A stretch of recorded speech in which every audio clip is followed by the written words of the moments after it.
Nobel বিজয়ী কারো কথা শুনে আইন চলে না, আইন চলে তার নিজের গতিতে। আসসালামু আলাইকুম, বিলাদি রাফসান বড় ভাই পেজ থেকে আমি রাফসান আজকে একটি কাজ করতে আসছি, যেটা হলো আমার গাড়ির ডাক্তারি চেক।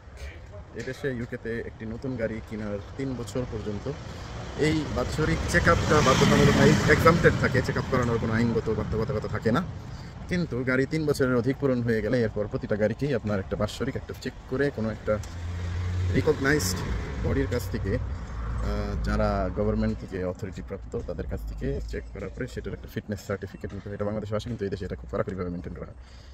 লাইক আগামীকালকে 20 তারিখ আমার ফিটনেস সার্টিফিকেটের মেয়াদ শেষ হয়ে যাবে গত বছরের। সেটা আজকে আমি আবার চেক করার জন্য এই গ্যারেজে নিয়ে এসেছি।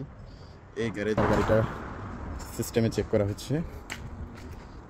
ওই যে লাল বাতি জ্বলছে যে গাড়িটা, সেইটা তো করা হলে যদি পাস করে, তো একটা সমস্যা ছিল দেখতে পারলাম, ব্রেক লাইট জ্বলছিল না, সেটা রিপ্লেস করা হয়েছে। আরও কিছু সমস্যা ধরা পড়লে হয়তো মেজর না হলে এখনই করা যাবে।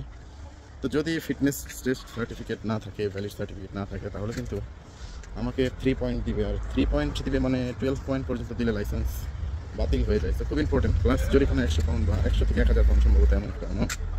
তো এই জন্য সকলে বাধ্য হয়ে খুব গুরুত্ব সহকারে এই কাজটা করে থাকে। তো আইন থাকলেই হয় না, আইনের ব্যবহার যদি দেশে থাকে তাহলে সব কিছু সুন্দরভাবে চলে।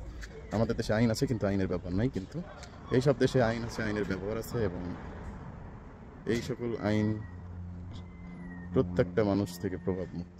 মানে আইন তার নিজস্ব গতিতে চলে। উপদেষ্টা অথবা প্রধানমন্ত্রী অথবা নোবেল বিজয়ী কারো কথা শুনে আইন চলে না, আইন চলে তার নিজের গতিতে। Thank you very much for watching. আসসালামু আলাইকুম।